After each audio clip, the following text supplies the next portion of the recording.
got microphones here, but I don't need the microphone, do I? No. You all hear me? Okay. So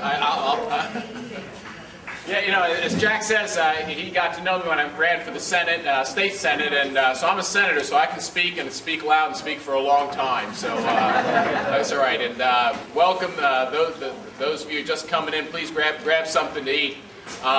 Look, I love seeing all the shirts here because it's become clear. You know, we're in a struggle. It is truly a life and death struggle. It's a struggle for our culture, struggle for our civilization. And it starts with one of the most basic tenets you can have, which is that every human life deserves protection. And, you know, that's what the pro-life movement is all about. It's about the fact that whether you're big, small, young, old, you deserve protection. And it's one of the wonderful things about this country that a lot of people feel that is slipping away, is the fact that we've lost that pro-life attitude, and then it seeps into the culture in a much wider way, creating a much more coarse culture, which I think people who, look, I'm 59 now, which is a palpable change from you know, when I grew up. But look, let me tell you a little bit about what's going on in the pro-life movement. First thing is we're winning. There's no question about it. I mean, we can look at whatever metric you want to, whether it's public polling on the issue of whether abortion is right or wrong, or whether you agree with it. You know, now it's only a question of whether you know exactly what stage you disagree with it. The vast majority of Americans disagree, of course, with late-term abortions. We know that. You can look at the success in state legislatures at advancing pro-life legislation. Each little bit of pro-life legislation that we haven't stopped abortion. Well, we've sent signals that, you know, actually abortion clinics are places which are dangerous now because they don't come under regular licensing, or things that say, you know, you really shouldn't be doing abortions on children who feel pain. Or the latest one, which I think is a tremendous advance, is which our vice presidential candidate, Mr. Pence, signed into law, which actually the courts didn't uphold part of it, but that basically you can't abort a child just because it's disabled. That's actually a pretty stunning thought, that you actually should not base a decision to do an abortion on whether that baby is going to be, quote, disabled.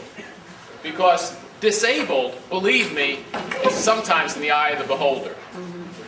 Because we know the range of what is called disability, and to say that for some reason you should end someone's life because of a disability is, I think, a repulsive value to Americans. And again, that kind of law, which, like I said, I believe the court stayed that portion of that law, but just to put it out there, that people remember what abortion is. Abortion is ending a life. And you know, as soon as you say, well, you can't end this life because of sex selection, or you can't end it because of disability, you begin to make people think, well, exactly what does justify ending a life? And I think you end up with that argument with the vast majority of Americans saying, actually, you shouldn't end lives. So I think by a lot of different metrics, we're winning this argument. A lot of the people, a lot of you wearing blue shirts are, you know, the future generation.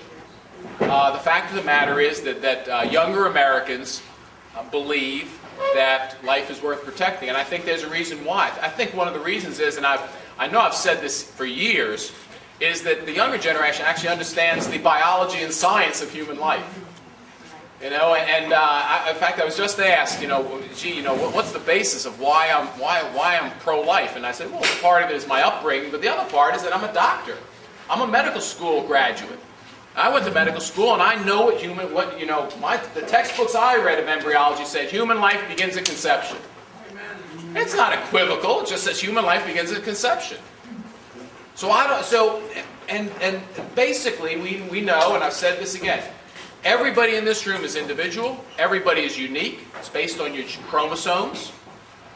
Your uniqueness began at your conception. That's it. From that moment on, you are a unique human being, different from every other human being. Even quote, identical twins are not truly identical. Their chromosomes vary a little bit. So everybody's unique. And I think that the scientific, that kind of scientific knowledge just adds to the youngest generation realizing that it's human life. The other thing, as I say, is is that we're now entering our second generation where, it would have been legal to have been aborted. Where people would realize that the law actually said your parents could have made the choice not to have you. And I don't mean not to have you as not to conceive you, actually to have you conceived and then to have you aborted. And all you have to do is reflect on that a little bit, and then you realize that's probably not right. Because I don't think it would have been right for me. It shouldn't be right for anyone else either, for that to have happened to someone. So for a variety of reasons, we're winning the argument. Now, is it going to be easy? No.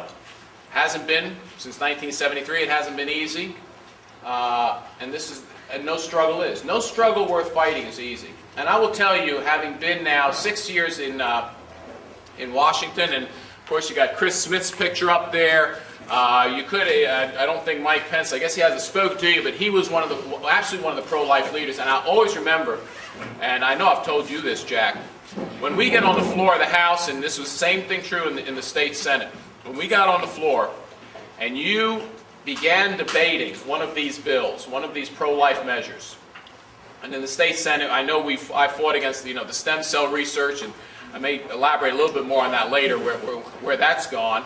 But recently, and I always remember this, when Mike Pence brought the defund Planned Parenthood bill to the floor, and I'd get up and speak. I've spoken on many issues on the floor, but when you get up on one of those core issues, there is a feeling in the room that I can't describe it. It really is. It's just not describable. It is I'll be blunt. It's a good versus evil, and it's looking into the face of evil and trying to do good. And it is one, and I will say, I just pray that the Holy Spirit puts the right words in my mouth, because this struggle is that important. And we prevailed on that one. We didn't always prevail in the Maryland legislature, as you would imagine, but it always has that feeling. It has the feeling this is the real thing. This is the real deal. This is what we're put on this planet to do. And again, there are a lot of issues I'll talk about on the House floor, but when it comes to that life issue, this is what I was put here to do by God.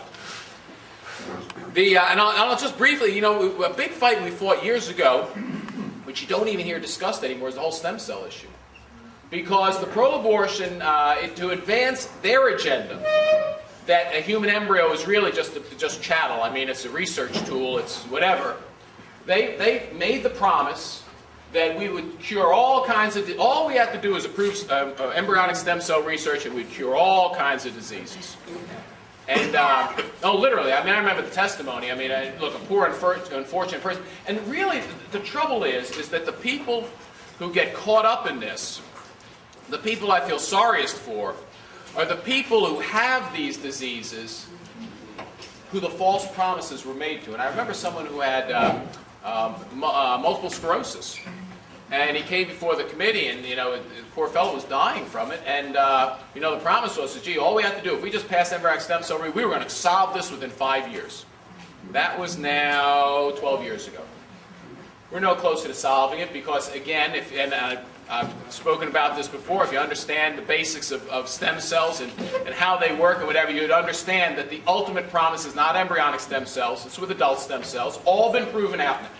The most fascinating thing is, and this is what I ask you to do. If you ever read an article about some stem cell breakthrough, you will never ever see it mentioned in the article that these are all adult stem cells. These are non-embryonic, because and in science they're either non-embryonic or adult. Those are the only two sources. But you don't read it. I can't tell you the number of times I've read the article, and these are like front-page articles, because I get it. I get what they want you to think that stem cells are embryonic stem cells, and therefore by killing these embryos you've actually accomplished something big. I can't tell you how many times I've actually had to go back, do the search on the internet, to go back to the original article, just to confirm my suspicion that these were not embryonic stem cells. And they aren't. They never are. And there's good scientific reason why they never are. And that's the shame. The shame is that to make a point, they gave false hope for embryonic stem cell research to a lot of people with disease. Just the wrong thing to do. It was the wrong thing to do to their families. But I get it. I get the politics of it. Their message is that some good has to come out of this bad. And our message is, no, it's bad. It's wrong. It's evil. It's wrong. I mean, there is right and wrong in the world. It's not moral relativism about this, and it's wrong. The latest example I'll talk a little bit about is I sit on the Special Investigative Panel on Infant Lives, otherwise known as the Planned Parenthood Video Committee in the U.S. House of Representatives. So this was the committee that the House formed in response to those Planned Parenthood videos, where they interviewed numerous people, and you've all seen them, or if you haven't seen them, you should, because it's really remarkable. Because I can't tell you how many times the proponents of Planned Parenthood talk about doctored videos and things like this. Look, just go see it for yourself. I mean, I remember I was in a deposition of one of the people the committee called, where I just basically read verbatim what that person said. And this was right after person, oh no, these are doctored videos and all that. No, let me just read exactly the transcript of what that person said on the videos. And it's really objectionable things. You know, someone laughingly talking about how she'd like a Lamborghini with the profits made from baby body parts. And I don't have the prop with me, but you know, our discovery on this committee, I mean, there is a huge for-profit industry based on harvesting these body parts from aborted babies. And it's really stunning. The amounts of money are stunning. I have one receipt, and it's probably the most convincing. If you want to convince someone that this is really true, there's actually a receipt we had through discovery of a bill for 4 fetal brains for $3,300 plus sales tax. Oh my God. Literally an itemized sales tax line on a bill to a researcher for 4 fetal brains. That's stunning. You not only are dealing with it, you are really treating it like chattel, as though it were just some other item, even charging sales tax on it. America objects to that idea. And you know, they want to paint us, we just want to stop research. No. We just say, this goes beyond the pale when you have, what it is basically the middlemen, because what you have is you have the abortion clinics, then you have these middlemen, and then you have the researchers or the end users of the tissue, and huge amounts of money are being made by these middlemen. And there are several different companies. There's some very large companies, but there's several different ones.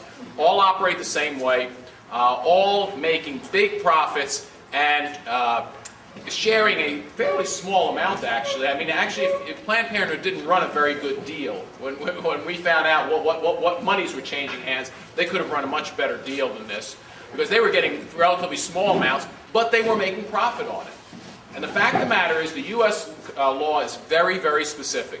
You cannot make money on the sale of fetal tissue for research or transplantation. I mean, it's very clear. You can't do it. But, you know, when these tapes are so clear, the response, we will win this argument. If people see the tapes, we win this argument. It's morally objectionable, because it shows what the people who in this industry are actually all about. It's not about compassion. It's not about curing disease. If it was curing disease, they just donate it. They're not. They're making money. You know, they're doing these negotiations where they joke about, you know, how nice it would be to have a Lamborghini based on the profits from this industry. So the industry got a tremendous black eye. They deserved it, and that'll be fuel to help us compromise the opinion that America holds of Planned Parenthood. Because whether we like it or not, the average American still thinks pretty highly of Planned Parenthood, because they've worked their way into the healthcare system, making outrageous claims like that they somehow have anything to do with breast cancer screening or whatever. There is not a single mammography machine owned by any Planned Parenthood clinic in the United States. All they do is they refer for it. That's not, but yet they've convinced Americans that all of a sudden they're these large health providers, to women. There are only two things they do for women. They prescribe contraceptives and they do abortions. That's it. If that's what they think women's health care is all about, but that's what they've convinced Americans. So we have to do things like that. So, thank goodness for the guys, thank goodness for people like David who did the undercover reporting to expose what Planned Parenthood is all about. We had, actually in the House, what we wanted to do, and our way that we, quote, defund Planned Parenthood is to take the money that goes to Planned Parenthood now and instead turn it over to community health clinics, which under U.S. law actually can't provide abortions. They provide everything else, and they provide comprehensive health care for women. I mean, they provide everything, not just contraception and abortion.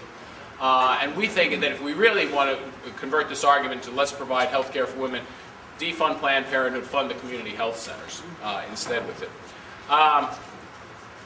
Excuse me, Dr. Harris, did you say that the community health centers can or cannot? They cannot, if they receive money from the federal government, and they all receive flow-throughs from the federal government, they cannot provide abortion. In fact, we had a controversy because AmeriCorps was providing but that's if they receive federal money. But AmeriCorps was providing some of its volunteers to be what they call doulas. I don't know, I guess the doulas typically are birth attendants, not abortion attendants. But that's what they were calling these volunteers. So paying them from AmeriCorps to work in clinics that claimed that they were segregating the monies that they were spending on abortion, but we actually we're not going to allow it. The House is not going to allow that. If federal monies flow to a community health center, one of these community health centers getting a grant from federal government, they cannot participate in abortions. I think that's the argument we should make. We're not against women's health in any way, shape, or form. We actually think that comprehensive women's health care is what we should be talking about. So anyway, so the struggle goes on. So what's the face of the struggle? The face of the struggle is actually to point out, as you do on this Face the Truth tour, you point out the realities of what abortion is all about. What they objected to, what the pro-abortion advocates objected to in those undercover videos, was that it showed exactly what abortion is all about. A bin of baby body parts being picked through to make a profit. And that's facts. So that's what you do in the Face the Truth tour. You show what the grim reality of abortion is. And I think that it's all part of the movement that I believe in the end will be successful, because we're standing up for one of the basic human liberties, which is the right to life. And in the end, these and a typically American concept, because America is about individual freedom, not collective freedoms, not collective liberties, individual liberties, and the ultimate individual liberty is the right to life. So thank you for what you do out there, especially in a week like this with the weather forecast like it is this week. But I've been there, as Jack knows. I've stood at Northern Parkway and yes. Northern Parkway and York Road in weather just about like this. But thank you very much for what you're doing. And I've got about 15 more minutes. I'd be more than happy to answer any questions you have. Yeah, good to see you again. Thanks for being here. On your D.C. work, Yes. D.C. is building the new Planned Parenthood Mega Center. I don't know if you've been by there, because I know no congressman has stopped yet and made an issue of this mega center being built. And we know they have 33 sinks that will be an abortion assembly line. But D.C. does not have any requirements whatsoever. We don't know how old the mother is, how old the baby is, we don't know how many abortions they do, and we have no information about what they're going to do with the disposal. Is there any way that we could get some clarity on that and some transparency for the D.C. government? Yeah, let me look into it. Obviously, and this is a huge controversy about the District of Columbia and their autonomy. The fact of the matter is, Congress, under the Constitution, has complete oversight of the District of Columbia. It was a clever concept by the founders to create a federal enclave that is not a state. It is actually responsible to all the states. So we actually would have that kind of oversight. We could demand that kind of oversight. So yeah, let me look into it. We again, we annually, we stop D.C. from spending any money to promote abortion, except obviously with the exceptions. But so we can do that as well. Dr. Bernard Nathanson made a video a number of years ago when he first converted from being an abortion doctor to a pro-life person, and it was called Silent Screen. Yep. It's an old video. However, way back then, before technology is as modern as it is today, he showed a baby who was being aborted and pulling away from the abortion instruments. Has any update of that type of video been made so that people can really see the silent scream of the unborn baby in its mother's womb pulling away? Because now with 3D and 4D ultrasound, it will show very clearly, and if we can show that to the public without being censored by the news media and all the other media outlets, it would be good to show people what is an abortion, what is it like, and Dr. Bernard Nathanson did it so many years ago. The other thing I want to mention that he brought up in that video also is that he found out through his investigation that somehow organized crime was involved in abortion. Is that still true today? Was it true then? I mean, could some other ultra force be out there promoting this to the point where they have full power and control over the media across the country? They totally censor anything that's pro-life. All the newspapers, there's some that are a little bit more open, but most of the news media outlets barely give any newsworthy, there's no freedom of the press as far as I'm concerned, because they are being controlled by somebody higher power. So, for this stuff to go on, during the March for Life back in January, there was like about 2 words in all the newspapers that there were thousands of people out here who risked their lives to come out in the middle of a snowstorm. Especially this They year. didn't even mention it. They didn't mention that the church of the Basilica, the Shrine of the Immaculate Conception, was filled with young people like these young people here. I was shocked. It was my first time going to that. Nothing, no mention. It's like they silenced the news. Who are these people that are so powerful they could get away with this? Well, so let me address first. I'm glad you brought up the ultrasound, because I forget that that's one of the other reasons why we're winning.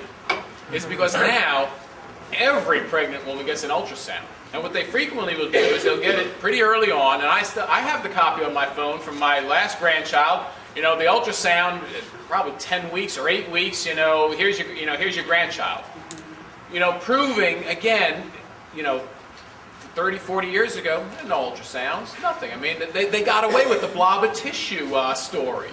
Yeah. Now with 3D ultrasound, 4D ultrasound, you can't get away with that story anymore. And in fact, what you've done is you've shown it to be a lie. And that's what people really resent, is you've been lying to me all this time. So ultrasounds have a big role, I think, to play in clarifying the humanity of the fetus. Now, the second question. There is clearly an abortion industry. Just like there is an industry for baby body parts, the abortion industry is strong and it acts like any other industry. It forms political action committees.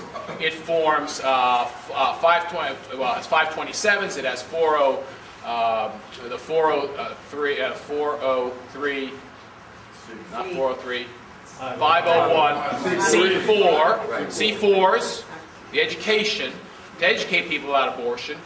And what it does is it lobbies, it contributes to politicians, and it creates a industry that is very powerful. With as you correctly point out, with the collaboration of the media, which we know is liberal leaning. I mean, that's nobody disputes that except MSNBC. Okay, the media is left leaning. So what you've got is it means that we have to use techniques that get right to the people, because we're not going to get it through the media. So what are they? Face the Truth Tour. We don't depend upon the media covering it. You got thousands of cars driving by seeing it. talking about the issue, just raising the issue. The other thing is I think the internet's going to have a lot to do. You can't get by with the lies anymore. When they refuse to cover the March for Life, or they say, they make little of the number of people, and you show an image of the mall covered with people, you can't keep that from people like you could before. So again, points are well made. We are fighting an industry, and we're fighting the media on this, and it's tough. It's tough to penetrate. Believe me. Yeah, in the back. Was anyone ever convicted from the whole Planned Parenthood fetal body parts thing? We're getting there. Because you have to be methodical about this. Because we have to deal. For instance, we don't think the Federal Department of Justice is going to do anything, even though this couldn't be clearer. That the violation of the law against profiting couldn't be clearer. But we would have to depend upon the Federal Department of Justice. So, where we're first going to, I think we're going to see litigation, is it turns out that, and this actually has a connection here with the clinic up here, that the University of New Mexico has become a focal point for the training of late-term abortionists. They recruited a doctor who I was there actually during her deposition, recruited her. She formed a training program basically to train late-term abortionists who then go around the country doing late-term abortions. Her mistake was she also sold or transferred fetal body parts to the university for research, not realizing there's actually a specific law in New Mexico that says you can't do that. Actually, a New Mexico law. Now, it turns out that the governor of New Mexico is a Republican, and the Attorney General is Republican. So we are probably going to actually get the first indictments in this out of this panel. Are actually not going to come at the federal level from federal. It's probably going to come in the New Mexico judiciary, where there was a clear violation of law, and she testified under deposition what was going on. So I mean, this couldn't be more clear, and we will have a venue in which we can actually prosecute. But the answer is not yet, but we think we'll get there. Now, the other thing is after the election, we get a new Attorney General. And, there are no statute of limitations on this stuff, or at least it's not that short, so that a new Attorney General can pursue actions, especially against these middlemen. But we think there's also a case to be made against the Planned Parenthood clinics as well, although since the profits weren't that huge from the clinics, it's a little more difficult. They can probably talk their way out of it better, but the middlemen, no, they should all be, they should honestly be in prison for what they did. Yes, ma'am. I never thought I'd put the president of Planned Parenthood on my prayer list, Cecile Richards. As you know, her mother was ultra-liberal governor of Texas, Ann Richards. But she had an abortion last year, in 2015. She alone, like Dr. Nathanson, could turn this whole thing around if she comes to herself, regrets her abortion, and asks God's help and forgiveness. So let's start praying for Cecile Richards, CEO of Planned Parenthood. Her salary is $650,000 a year. Yeah, Planned Parenthood is not a not-for-profit. That's all I can tell you. They may be technically on the books a not-for-profit, but you look at their balance sheet, they're doing very well. Yes, ma'am. Last month, we were down in D.C. and we went. Leroy Carhart was supposed to be deposed. In front of you. Yeah. What is going on with that? So the Special Investigative Panel actually we've issued all our final subpoenas, and one set of subpoenas went to looking into what Carhart's doing because of the reports of styrofoam containers leaving the abortion facility. And that's actually the way you have to handle, especially if you're looking at late-term body parts. They need to be preserved. They need to be iced. They need to be sent out pretty quickly. So the fact that someone is leaving with styrofoam containers is actually pretty good evidence that body parts are leaving that clinic. It's running up against a brick wall. I mean, they just resist the subpoenas. So what we're probably going to have to do, and we made the decision about this 3 weeks ago, is probably begin to hold the people who resist subpoenas in contempt of Congress. So you actually bring a contempt resolution to the floor of Congress, you take a vote, which we will win in every day of the week in the House, because it's actually contempt of the House, because we're the ones who issued the subpoena. We think once we do that once or twice, that everybody else who's resisted the subpoena will comply with the subpoenas. So we have to play out the process. We ran against a brick wall, and when we went to investigate what's going on at these clinics and the sale of baby body parts, I can show you some of the emails that came back where people just, and these are legal. I mean, Congress has the investigative authority. There's no question about it. That's the law. But they hope to drag out the clock because our committee expires with this Congress. Unless we take further action, our committee expires. They're just hoping to run out the clock. But we're getting there with it. We're getting there, yeah. Do you have a business card? I don't. Somebody asked me already. My staff will be very angry at me for not having a business card, but I don't. Okay. But Jack knows how to get a hold of me. Yes, sir. Picking up on what you said, the way to win is for the people of America to extend their voice, make their voice heard by Congress. This book, written by the Catholic Church, and like the cardinals in here, it tells you how to wake up or to get the voice of hundreds of thousands of people. This book, I'm going to give you this book before you leave. Before you leave. New media. Church and new media. I'm going to give you this book before you leave. Yeah, hundreds of thousands of people. The way the Mother Teresa stand for an athlete, somebody used a computer to get hundreds of thousands of signatures to get the Mother Teresa. And this book tells you how to do it. Like, for example, everyone in this room or at any meeting at all could collect the email address of a friend and give it to the United States Conference of Catholic Bishops and put it on their email list. And it would just exponentiate, just chain reaction, just avalanche. Yeah, look, we have to use every technique at our disposal. Every technique, because this is a struggle. Yes, ma'am. To my knowledge, I understand that some of the schools in Maryland are going to have the Planned Parenthood in them. What are they doing about that? Yeah, look, Planned Parenthood has permeated. They're very smart at how they've done this. I mean, they'll claim to provide health services, then they'll offer to go into schools and do things, sometimes collaboratively, so no charge. They know what they're doing. They're building up their customer base. I get it. You know, we've got to, look, Maryland's a tough state. It's going to be tough to prevent that. I think you have to go county by county. I think you have to start attacking the local school boards. This county will be a little more difficult than the counties in my district. But I think that's what you have to do. You have to go to your local school boards, which are usually locally run.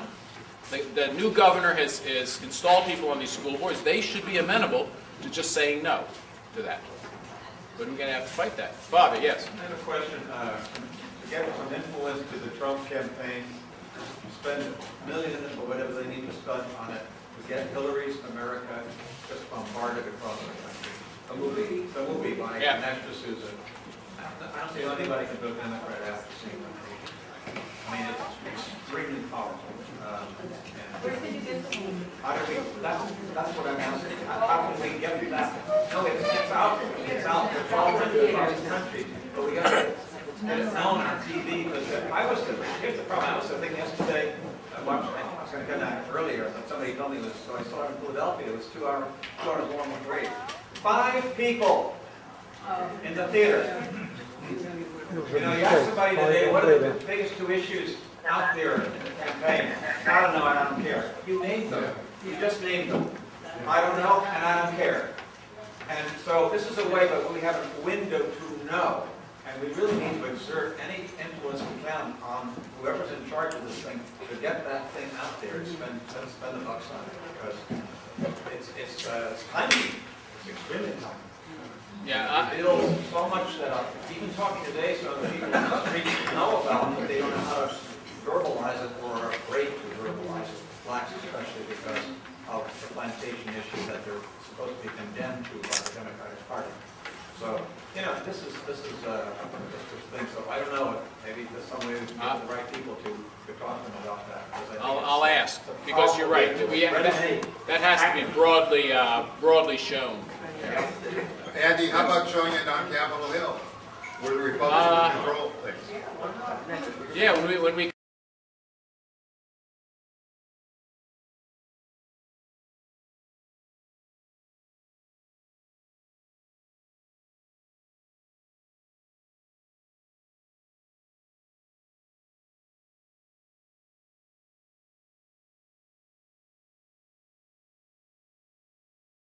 come back, maybe we ought to. Think about it. Yeah. Hey, I have a follow-up question to that. Tell us about what happened in Cleveland last week. You were there. Look, Cleveland was not what most of the media showed. I mean, most of the media wanted to play up a divisiveness there. The fact of the matter is, it was united. I mean, it was a group of people very excited about changing the direction of the country in November. That's it. I mean, that's how I best describe it. And anything beyond that, I didn't see. I mean, yeah, okay, there was some boos after Mr. Cruz's speech. Okay, it's over, it's done. I mean, but 98% of it was we're here together and we're marching forward.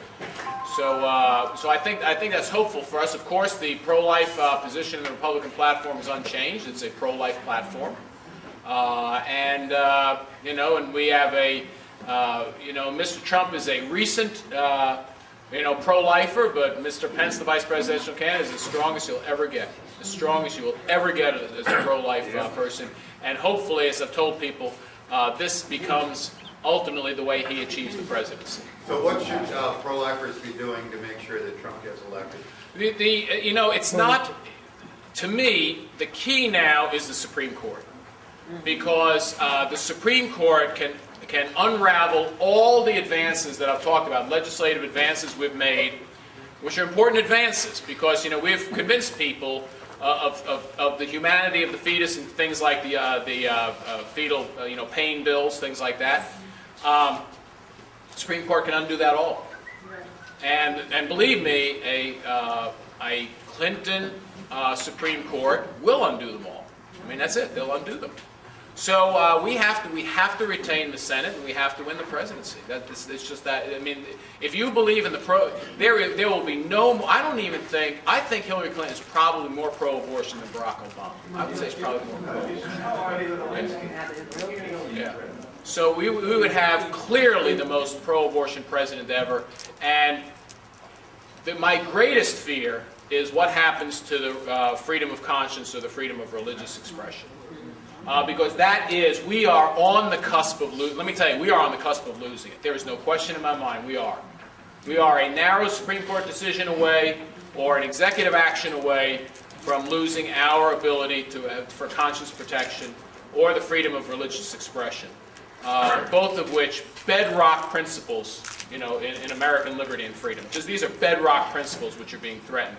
And we should care about that front and center. Because believe me, when they start suppressing religious expression or conscience, the first thing that goes are face the truth tours. Amen.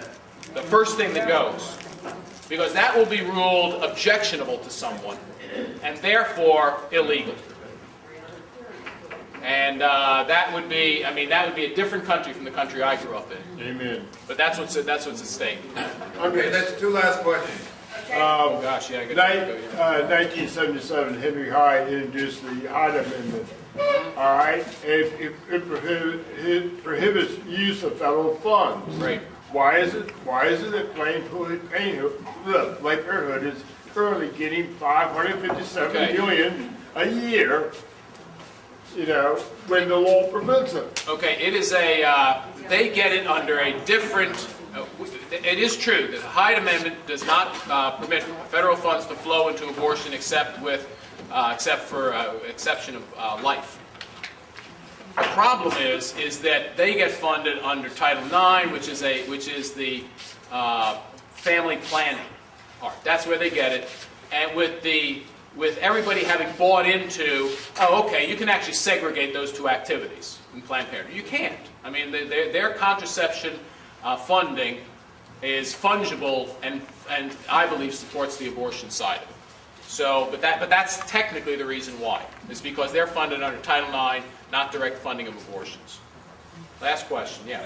Everyone should get on the contact list of the United States Catholic Conference of Bishops. Those bishops are sending out text messages and organizing millions of people to get their voice heard by Congress. I received text messages to having me visit a website so I could do that. So everyone should get on the contact list of the United States Conference of Catholic Bishops. Just go to their website. That's all you have to do. Thank you. Hey, All right. thank you, Andy Harris. Thank you very much. God bless you.